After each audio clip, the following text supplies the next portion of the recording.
Good morning.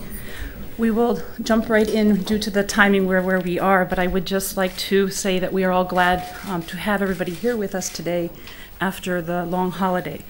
My name is Rebecca Martin. I'm with the World Health Organization Regional Office for Europe, working with the Vaccine Preventable Diseases and Immunization Program. I would just like to quickly run through the launch today and the roundtable event. To begin with, we will have the launch with welcoming remarks and then statements from 10 to 10:40. We will then have a 5-minute pause, allowing some people to have coffee and tea and others to depart for who will not be participating in the roundtable. And also then we will then move into the roundtable, which will be moderated by Professor Pierre Van Damme, and the countries present are France, Belgium, Germany, and Switzerland. I'd also then we would move into closing remarks and be finished by noon. Lastly, I would just like to remind you, please, if you could put your phones on silent or turn them off with the microphone so we don't have loud noises occurring.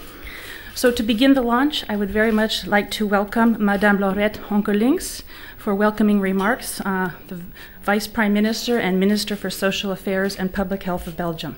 Please, you're welcome.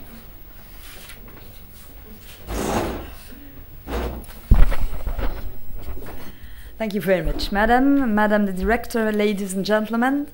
It's a real pleasure for me to welcoming you today in Belgium for this debate organized by the Regional Bureau of the World Health Organization in the framework of the Immunization Week 2011. Recent measles outbreaks in Europe ask us to remain vigilant. It shows that fighting infectious diseases must last even when the threat has faded away, like in the case of polio in Europe. It also illustrates that immunization remains the best weapon to stop the progress of an infectious disease, to reduce it, and finally to eradicate it. In the last few months, vaccinations have been at the center of an animated debate, among others on the H1N1 virus. The efficacy of vaccination, their secondary effects, the commercial interests are some of the items that have been raised. The mere principle of immunization has even been put into question by an increased number of people, be it through media, be it through petitions, or even through the judicial system.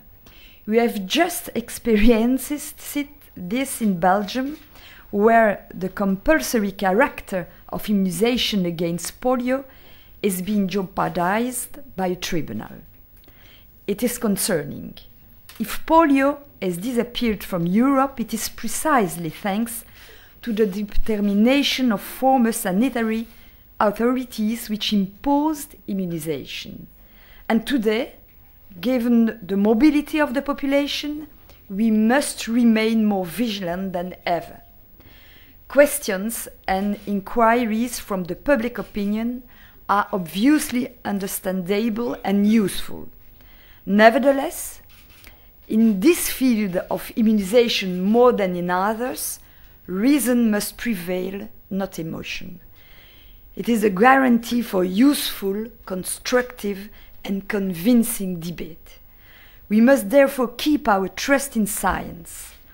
Smallpox has been eradicated from the world in 10 years, at the end of the last century. Vaccination saved millions of persons. Immunization allows us to eliminate fatal diseases. It is maybe one of the greatest achievements of modern medicine. Thanks to hard work of so many teams of research, this achievement gives now hope to eradicate AIDS, of even cancer. Public opinions and authorities must support those working in research programs.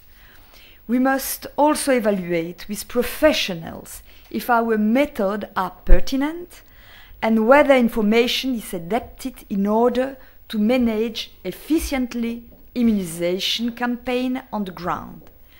In Belgium, communities are competent except for compulsory immunization and pandemics, which remain under federal competencies for obvious reasons of efficiency.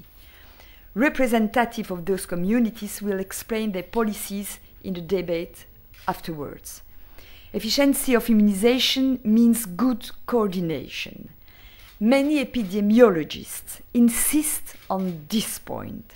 We must improve international cooperation. We have done this during our recent presidency of the Europe. We have drawn the lessons learned from the H1N1 pandemic. One of the more concrete conclusions was to establish a common mechanism at European level to buy vaccines. The European Commission is currently working on this. Finally, strong and dedicated mobilization is required. This event with the presence of Princess Mathilde will certainly contribute. And I am convinced that the conclusions of this meeting will greatly help immunization campaign. These campaigns remain central for public health policies. I wish you fruitful debate. Thank you.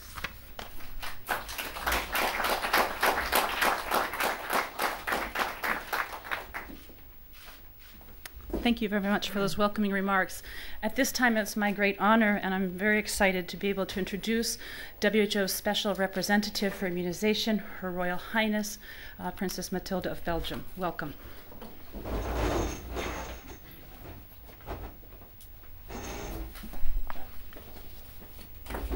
Madame la Ministre, Regional Director, ladies and gentlemen, first of all, a warm welcome to Belgium.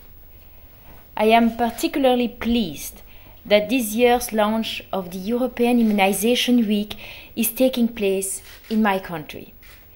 And so it gives me great pleasure to join you today to launch officially European Immunization Week 2011.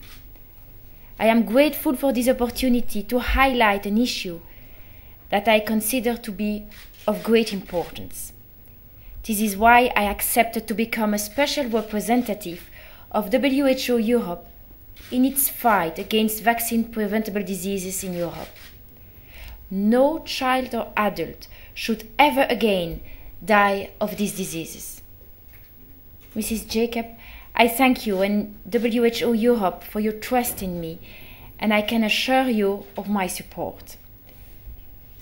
Today's message is simple: to eradicate vaccine-preventable diseases in Europe. However, in order to achieve this, a firm commitment from all states and full cooperation among them are required.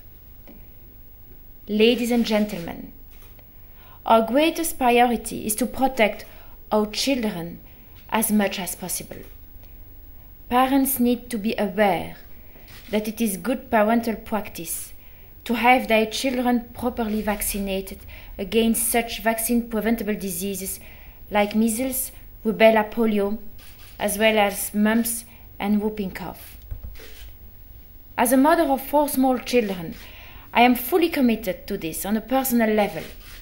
But my commitment to raise awareness about immunization extends far beyond the bounds of my own family. Immunization is one of the most cost-effective health investments that a society can make. It is one that protects not just the individual, but also entire communities, countries and regions from diseases that can result in sickness, disability, and even death.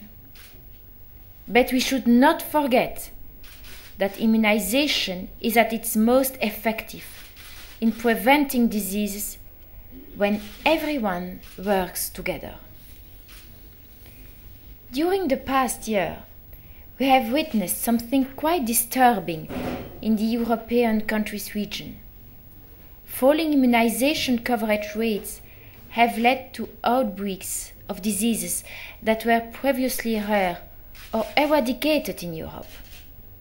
In 2010, we saw an outbreak of polio, the first outbreak we have witnessed in the region since 2002. hundreds of children in the Central Asian republics and Russia were infected with the polio virus, and some lost their lives, tragically, to a disease that could have been prevented. In Western Europe, closer to home, we have seen numerous outbreaks of measles. Indeed, thousands of measles cases have been reported since the beginning of this year. In an age where vaccines can give protection against such diseases, it is alarming to see outbreaks continue to occur. The cost is high, both in health terms and because of the financial burden placed on a country's health system. At last September's meeting of the WHO Regional Committee, the countries of the European region adopted a WHO resolution to renew their commitment and accelerate action to eliminate measles and rubella by 2015. This target date can only be achieved if countries work together. No country can expect to be successful without the support and commitment of its neighbors and the region as a whole. With this in mind, the European Immunization Week 2011 team encourages us to find shared solutions to common threats. Je suis convaincue que grâce à notre collaboration, des solutions peuvent être trouvées pour faire face à ces menaces et que nous les trouverons. Je félicite les participants au lancement de la Semaine européenne de l'immunisation pour avoir donné la priorité à notre rencontre et manifesté ainsi leur solidarité. Je me réjouis de vous entendre échanger vos expériences portant sur la façon de réagir à l'irruption de maladies, et je serai heureuse d'apprendre comment vous envisagez la poursuite du processus visant à leur éradication. Finalement, à un niveau plus large, cette initiative de la Semaine européenne de l'immunisation offre à l'Europe entière l'occasion de reconnaître l'importance et la nécessité d'endiguer les maladies qu'un vaccin peut prévenir. Je me réjouis de pouvoir célébrer en 2011 une semaine européenne de l'immunisation couronnée de succès et de collaborer avec l'OMS et ses partenaires pour soutenir cette initiative durant l'année qui vient. Je vous remercie. I thank you.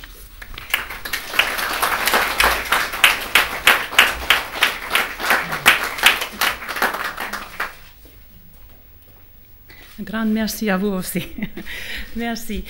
I would now like to invite the WHO Regional Director, Ms. Susanne Jacob, to give a few words, who has given her full support in immunization in the region. Your Royal Highness, Princess Mathilde, Your Excellency, Laurent Onkelix, Deputy Prime Minister and also Minister of Health of Belgium, dear colleagues, ladies and gentlemen, good morning to everybody. I am delighted to be here today with this distinguished group to launch the 6th Annual European Immunization Week. I want to thank to Her Royal Highness and to Her Excellency, the Minister of Health of Belgium, for graciously opening this event this morning. Thank you to both of you. We are very pleased that we can launch this regional launch of the European Immunization Week this year in Belgium, because Belgium has taken part in the immunization weeks since its inception in 2005, as one of the only handful pioneering countries that started this process, and Belgium has been extremely enthusiastic ever since. This year, we are very proud to announce that 50 member states from the European region participate in this event, and therefore we can say that the European Immunization Week has become one of the most visible public health events in Europe these days. This is, of course, due to the high-level commitment of our member states, as well as the support of our regional partners, and I'm very pleased to see that many of our partners are here today with us. This year, the European Immunization Week promotes the message, shared solutions to common threats.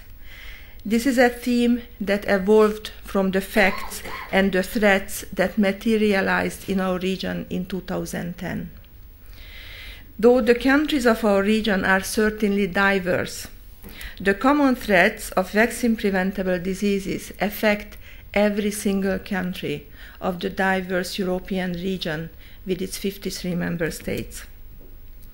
In 2010, we witnessed explosive outbreaks of measles, continuing mainly in the western part of the region, and we also witnessed, unfortunately, the re-emergence of poliomyelitis at a time when we would have celebrated the 10 years of polio-free status of the European region in 2012. The polio outbreak in the Central Asian republics marked the first time the region had seen a case of polio in more than a decade. In 2011, countries continued to battle measles outbreaks, with more than 24 countries reporting upwards of 4,000 cases in the first quarter of this year. It is clear that we still have much work to do on the immunization. It disheartens me to see our strong region facing this slippery slope of losing the significant gains, knowing what the consequences will be: increased illness, lifelong disability, and death. However, on the positive side, we have witnessed member states mount effective responses to many of these outbreaks due to applying lessons learned, conducting joint planning, and ensuring strong collaboration between all the countries of the region. In my first year as the WHO Regional Director, I have visited many member states, and I have had the chance to listen and learn about their experiences. It is evident that with shared borders and considerable population movements in the region, countries do face common health threats. Therefore, strong partnerships among the countries are needed to prevent and control vaccine-preventable diseases in our region. I strongly believe that only through shared experiences, developing joint plans, and implementing preventive measures, we will ensure the region reaches the 2012 global polio eradication goal, and also the 2015 regional goal for measles and rubella elimination, while at the same time contributing to the 2015 Millennium Development Goal to end poverty. I commend all of you being here today. Your presence shows your commitment to these goals, and I look forward to discussing the ways we can work together during this roundtable. The WHO European Regional Office, in partnership with all the member states and our partners here with us today, shares the responsibility to strengthen advocacy, increase political commitment, and ensure enough resources are made available to achieve our collective immunization goals. We all share the social responsibility as parents, healthcare providers, and decision makers to boost vaccination levels and to advocate for immunization. By doing so, we can ensure our children remain healthy and safe from vaccine-preventable diseases. At this critical moment, let us make sure our region remains a global leader in immunization through strengthened and accelerated shared responses. Today, we celebrate our collective achievements in immunization, and I urge each one of us to focus his or her dedication and commitment on meeting these goals. I want to assure everyone that we have effective tools, and we will continue to engage political leaders, public health experts, academia and institutes, and the public to reach these goals. This is a marathon with the finish line now in sight. We need to urgently press on to meet the milestones we have set and to win. It can be done. Thank you very much.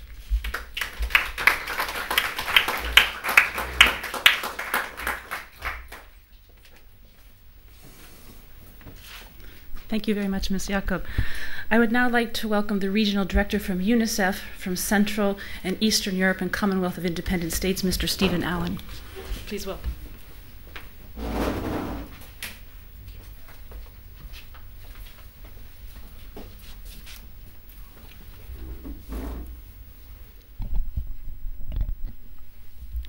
Your Royal Highness, Madam Deputy Prime Minister, Madam Regional Director of WHO, distinguished colleagues, ladies and gentlemen. At the outset, I would like to say that UNICEF wholly and wholeheartedly supports the European Immunization Week as an annual opportunity to emphasize the importance of this life-saving technology. It is also a reminder of our partnership to ensure that children everywhere do not die of a vaccine-preventable disease. This year's theme, Shared Solutions to Common Threats, is both pertinent and timely in the region.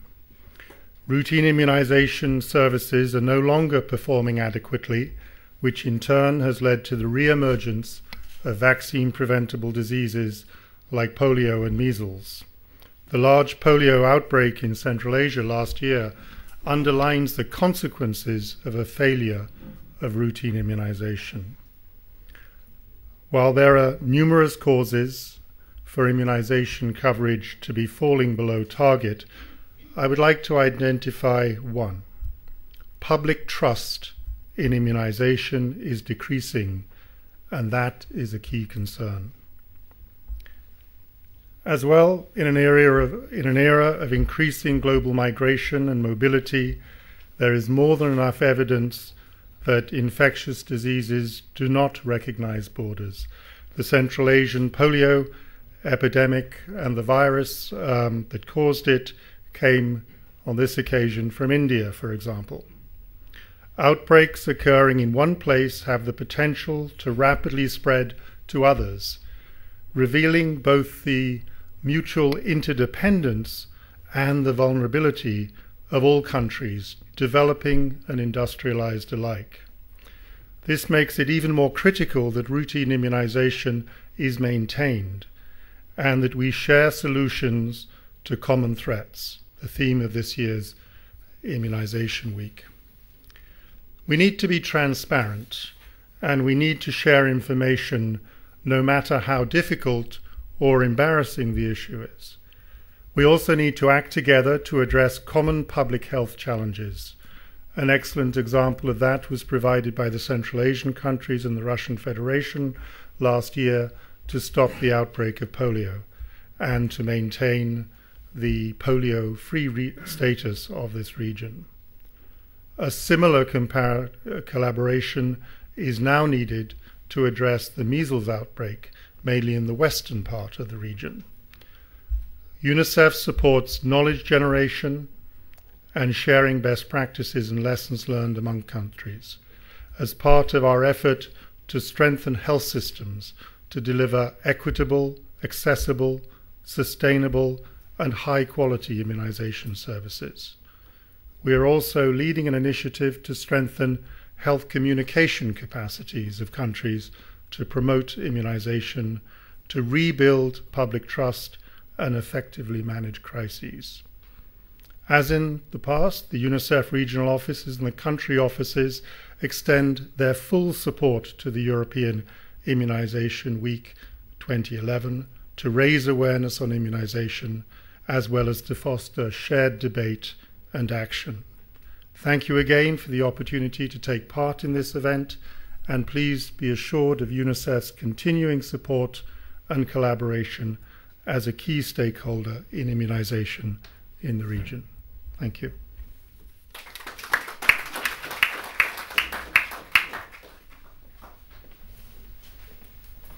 Thank you, Mr. Allen. I'd now like to invite from the European Commission Mr. John Ryan, who is the unit head of the Directorate General for Health and Consumer Protection. Please welcome.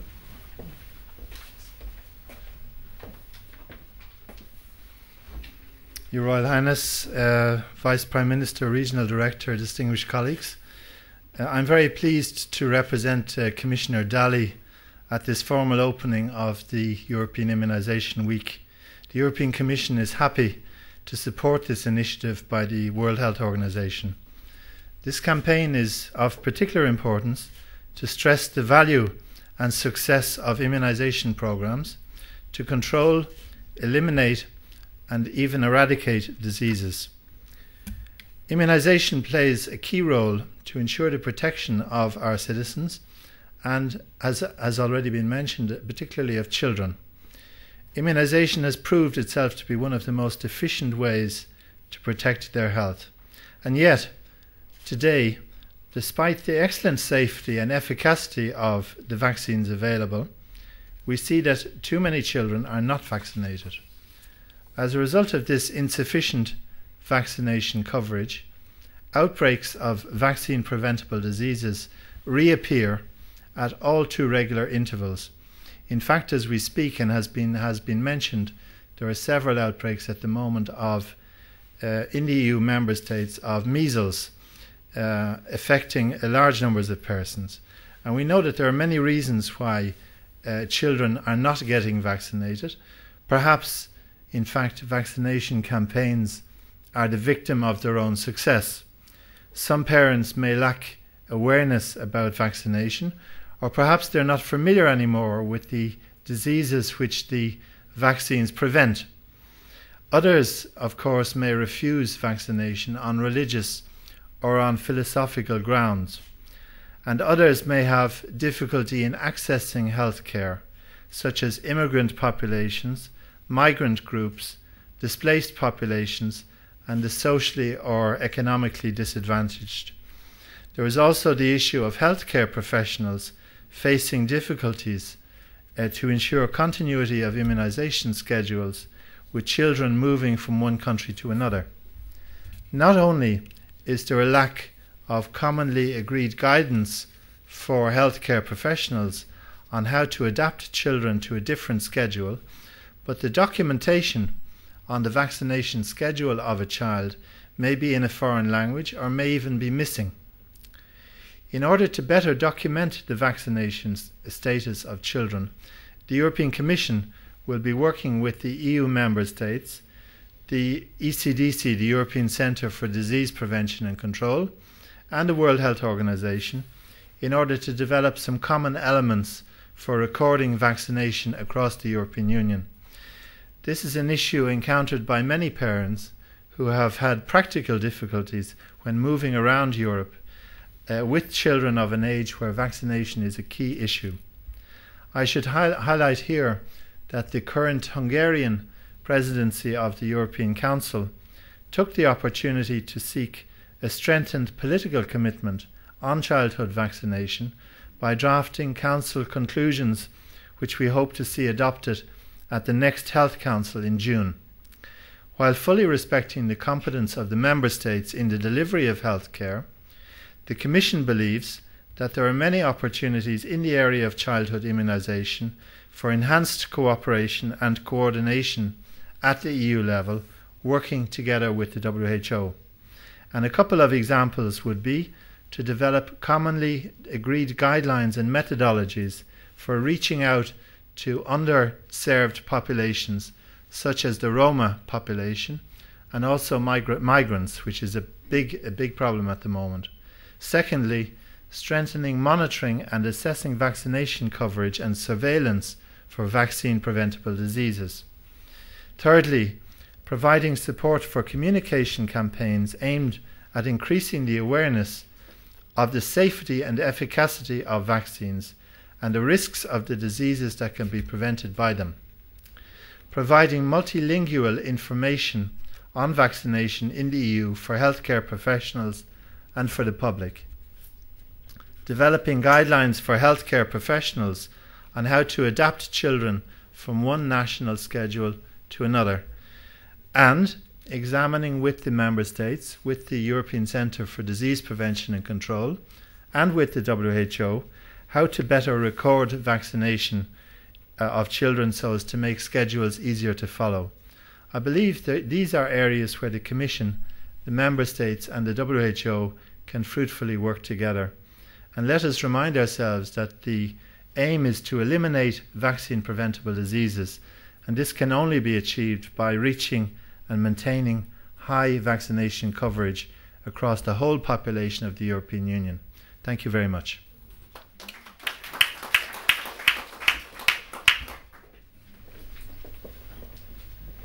Thank you, Mr. Ryan. I would last like to welcome, a very big welcome to Professor Johan Giesecke from the European Centers for Disease Control and Prevention. Welcome.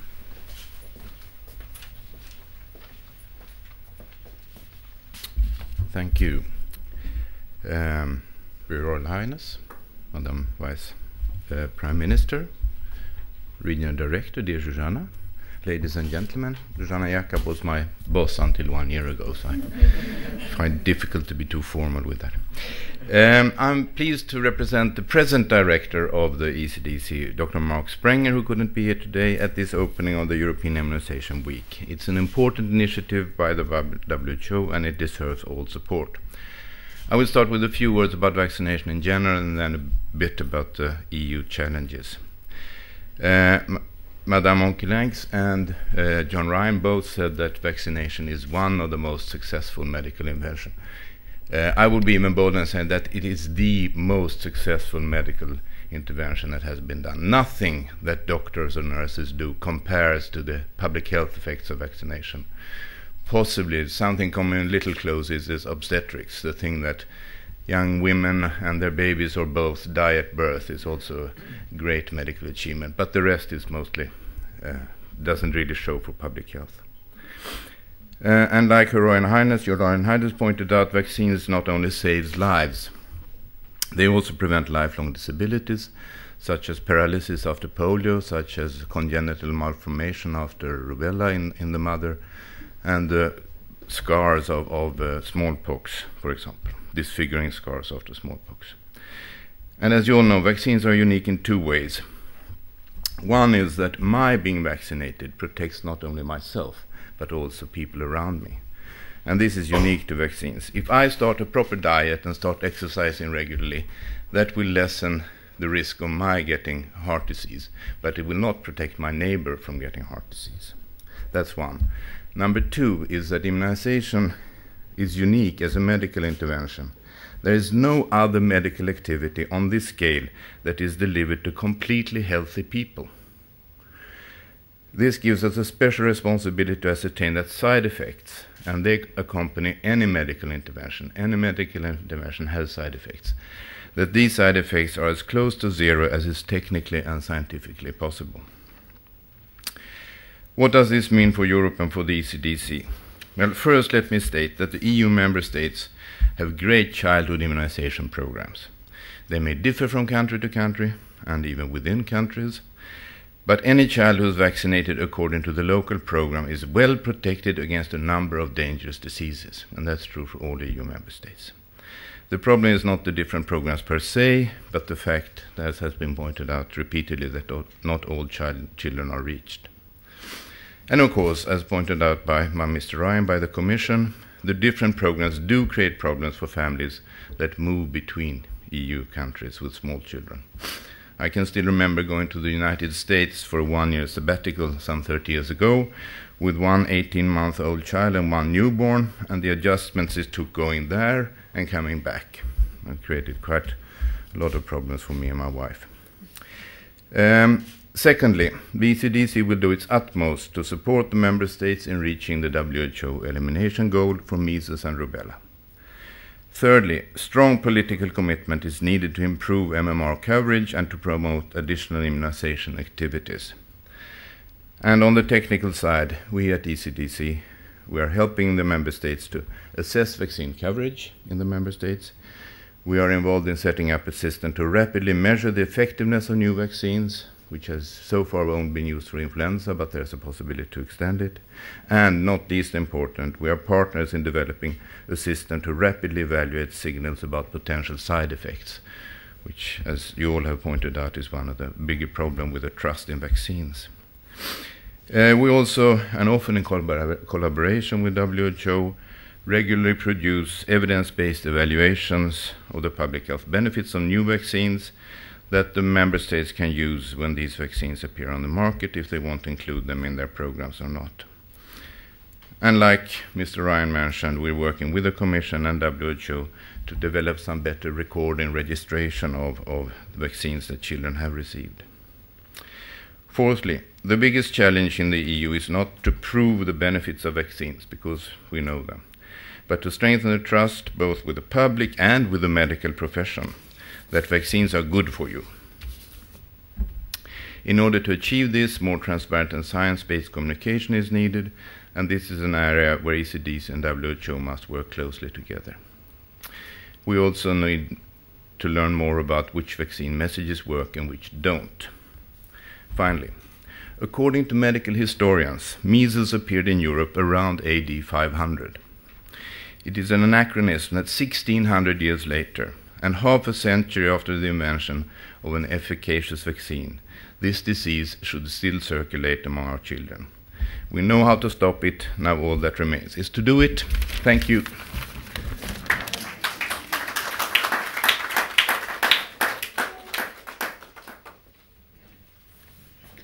On that very eloquent note, I'd like to close the launch at this time and thank all the representatives, and a special thank you to Her Royal Highness Crown Princess Mathilde of Belgium for all of the wonderful statements and support that's occurring today. We will now take a 5-minute break to allow for coffee and tea, which are served in the back, and we'll start with the second session on the round table. Thank you again very much.